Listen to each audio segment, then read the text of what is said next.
loolu moom je pense que c'est une demande sociale comme ni ñu ko doon waxee peut-être temps en 2012 c'est une demande sociale sauf que il ne faut pas que mu nekk voilà que ça ne soit pas une chose aussi sélective alors mais foofu dañuy wax waxu rupture on parle aussi de réforme de la justice yu ñu doon xaar mais dafa am lu am on dit souvent par rapport ak yenn promesse de campagne yi dafa am lu ñuy wax ne que dafa am quand même les réalités du pouvoir est-ce que ce qui se passe aujourd'hui tamit Omar du dëggal loolu. mais xam nañ ko réalité du pouvoir c'est-à-dire duñ ko wax mais xam nañ ko les réalités du pouvoir moo indi ces nominations là moo indi pas mal de choses réalité du pouvoir dafa am. ce qui est normal aussi. mais c'est normal les discours politiques les discours de campagne ou d'opposition et trucs comme ça kooku beneen mbir la mais boo ñëwee ba ci état bi. di nga xam ne état benn affaire la du affaire caaxaan état te ñu ngi koy comprendre parce que xam nga ki jiite parfois am na yoo xamante ni na ko comprendre bi mu yoree état mi du ko wax.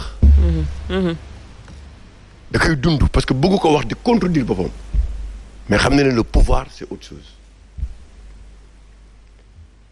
Il y a de très bonnes nominations qui ont été faites je parle du cas de Ablaye Ba. Ablaye Ba, il fut le président de l'Union des magistrats du Sénégal, qui a été affecté à Thiès injustement. kooku tey bu ñu ñëwee def ko premier président de la cour d'appel kooku c'est une très bonne chose parce que c'est un magistrat intègre, connu et reconnu par tout le monde. te loolu mës naa ko wax fii nee na man a yow la woon bi ñu ko fi jëlee woon. nee naa jëlee nañu magistrat fi mu nekk koo xamante ni ne c'est un homme intègre et issu de cette famille de magistrats. issu de cette famille ñëpp xam nañ fii Ahmadou Ba ki fii magistrat ñëpp xam nañu maître notaire kii Ba Lika Ba ñoom Manar ñoom Iba Ba c'est une famille qui est comme ça foofu lañ bokk. Ça c'est une très bonne nomination. Ibrahima Ndoye day faatu wax na ko léegi nit ku ne da ngay def lu baax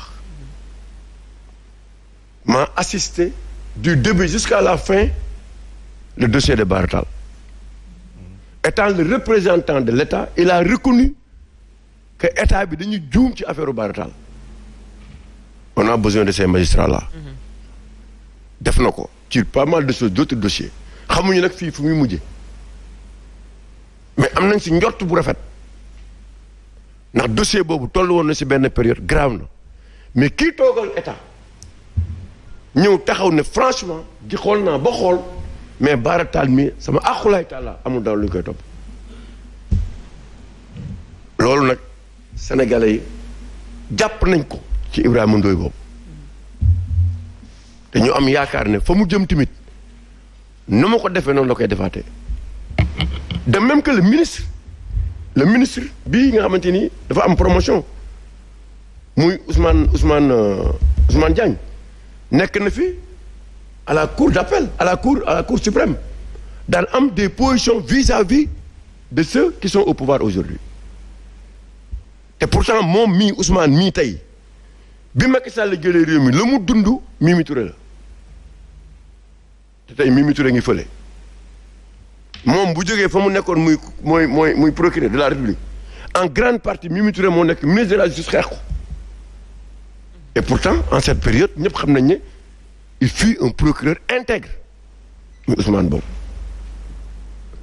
maintenant man bokk naa si woon ñi nga xamante ni ne dama gëm ne président warul génn conseil supérieur de la magistrature te wax naa ko fii li ma gëm. tu l'as toujours défendu kay. li ma ko gëm parce que pour man c'est prématuré que justice bi ñu bàyyi ko noonu rek jékki-jékki rek bàyyi leen ak seen indépendance à un certain niveau man loolu laa jàpp mais su ma xoolee nomination yi sama xel day tey. lu tax. gis nga juge ak magistrat c'est comme un général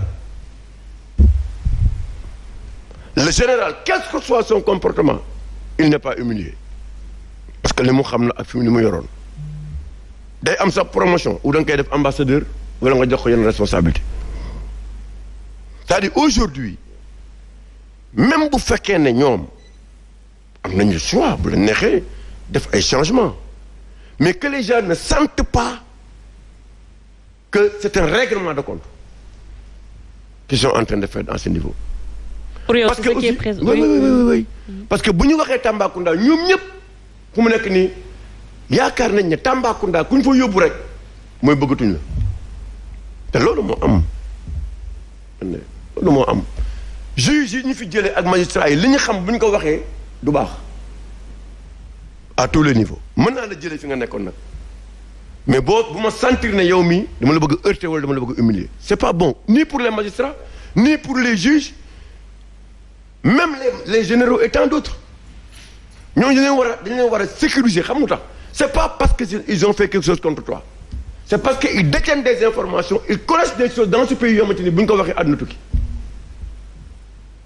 te yooyu auteur moo la koy may ça jiite réew am auteur jëlee la fi jëlee bu rafet bàyyi la nii nga toog mais du ma la sacrifier wala du ma la def leneen loo xamante ni c'est pour t'humilier ça nag il faut nga am auteur parce que ñi leen fi tegoon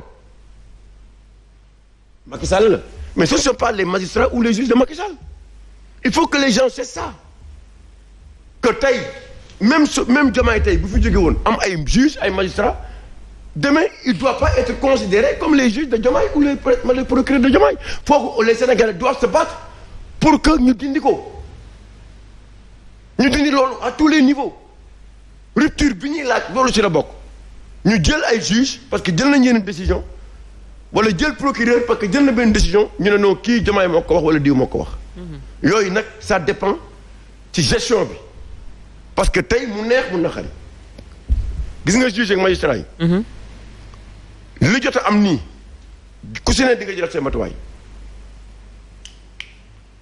ndax à tout moment mën nga subir ce revers là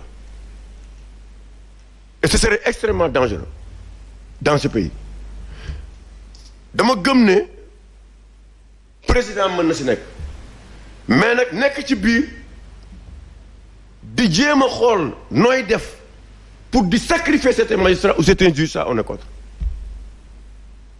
ça on est contre franchement on est contre. et impression boobu nga am. non on est contre parce que quand on parle de rupture si tu acceptes aujourd'hui de prendre quelqu'un qui était à l'ONAS par exemple muy Lansana Diaby pour faire de lui le président du conseil d'administration de l'APEX ça veut dire que dama yaakaar da nga bëgg a am auteur parce que il a exercé le pouvoir avec Macky Sall.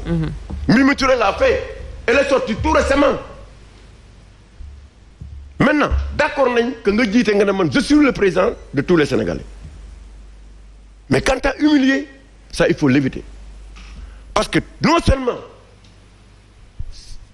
c'est pour toi mais c'est pour aussi ñeneen ñi nga xamante ne tey yaa leen nommé oui pour que demain képp kuy ñëw mu bañ a def comme ni ñuy def actuellement ce qui était là au moment où Macky Sall était au pouvoir il y a eu des problèmes yii du ñàkk xale yi tey la moo tax dañu war defal histoire li Justin wax bu dëgg la kii Marquis Justin amul kuy subirul les affres du pouvoir et de la justice dans ce pays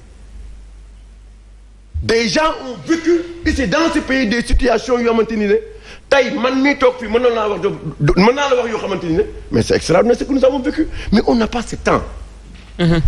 Nous l'avons vécu nous avec des pouvoirs de Abdou Diouf à Ablaye Wade jusqu'à Macky Sall on a vécu des choses yoo xamante ni ne tey bu ñu ko waxoon ñii nekk fii tey dañ naan noonu du dëgg mais auteur dafa am avoir de l'auteur quand on dirige un pays. prendre de la hauteur. loolu dafa am solo mais li am nii les gens dañuy sentir que tey et ce sont les réseaux sociaux qui élisent maintenant qui nomment et qui dégomment. mais non. non j'ai vu aw mooy Facebook aw mooy kii mais damay gis parfois dañ may sànni ay affaire may xool te nee na état ku dëgër dëgg moo ko mën a jiite. Il y aura des moments yoo xamante ni. Tu seras obligé de prendre des mesures impopulaires mais si tu te bats sur ce que les réseaux sociaux disent pour nga jël ay décision wala nga bañ a jël ay décision ce sera très grave te réseaux sociaux yi may nañ leen tey avec ce régime may nañ leen tey lu xamante ni ne attention boo si tenir compte rek ce sera la catastrophe yaa yor yéen la ñu fal vous avez le droit. C'est une partie de la population aussi qui est représentée sur les réseaux sociaux. De choisir. Omar. Mais j'ai dit c'est une partie aussi de la population qui est représentée sur les réseaux sociaux. waaw mais bu fekkee da ngay wax ci réew mi mais bu fekkee bu ñu waxee ci réew mi wax ci gestion nga saaga nit yi loolu bokkutul ci Sénégalais. Oui, bien sûr. Bien sûr. loolu bokkatu ci ñëpp a koy condamné waaw c'est-à-dire que loolu bokkatu ci. Bien sûr. nit day wax dara ne lii laa xalaat. Bien sûr. keneen ne la ah man kay laa xalaat. waaye nit wax na ba pare débat d'idée. dana kii barku démb maa ngi ko gis fële. muy def lu si dul noonu. wala diw dafa ñaaw wala diw ma sàmba loolu kenn wax ko. D'accord. on n'est pas à ce niveau. moo tax ma ne la. te maa ngi sentir lu garaaw luy ñëw. comme lan. coow li régime bi am nii. amul ko mos a am ci réew mi. ban coow. dégg lu baax li ma la wax. on écoute que toi. Les régimes se sont succédés. Oui. Chaque président a eu à avoir 1 an ou 2 ans de grâce. yow 3 mois ñi ñaa ngi wax mooy espoir bi la te espoir boobu pour nga mën ko réaliser. il faut nga am hauteur il faut nga unir le maximum de Sénégalais. 3 mois. tey coow li judd si ñoom. judduwul si kenn chaque minute jour nii ñaa ngi wax loolu nag boo ko amee da ngay xool li priorité ak yi am solo. D'accord. nga def ko mais tey ñëpp xam nañ ne. tey ñëpp Sénégalais yi li ñu jàpp mooy boo gisee ñu chambouler changer immédiatement mooy xam nañ ni d'ici la semaine prochaine des gens seront convoqués et c'est pas bon. Pourquoi c'est pas bon, Omar? mais regarde les nominations. nen on est dans une république on est dans un état nekk ñu sunu kër wala dañuy ndaw rabbin c'est-à-dire quand on nomme il faut nommer des gens sérieux qui se connaissent pas des gens qui ont insulté ou des gens yoo xamante ne dañ naan comme ni ñuy wax dafa bokk ci projet wala ma sax ma dem. yow tu parles des nominations. non mais moom c'est-à-dire. d'accord génn nga ci. non mais non. c'est-à-dire que loolu dafa nekk benn chose boo xamante ni c'est global. dinañ ci ñëwaat beneen point bi. ok c'est les nominations mais par rapport justement à ce qui s'est passé ci Conseil supérieur de la magistrature tout à l'heure tu as dit quand même am nga ñoo cité ne que c'est des hommes intègres duma sax douter ne que peut-être dina am ñoo xamante ne intègre ñu on va pas s'attarder peut-être sur ça mais xel mën na dal en quelque sorte bu fekkee ne que y a quand même des hommes intègres qui ont été nommés ça veut tout dire loolu rek. dama lay wax benn affaire de li tardel Ablaye Wade. il faut je pense que Kader qui va très tôt réagir. waaw te nanga ma baala. li tardel Ablaye Wade. te très tôt Idrissa dina ko attention. tu es au pouvoir. monsieur le président. boo attardé woo di def ay règlement de compte avec ce régime doo def dara ci réew mi. Wade a reculé sur position bi mu amoon. s'il a éternisé son existence à travers ce qu'il a fait dans ce pays. parce que il nous a décolonisé et décomplexé.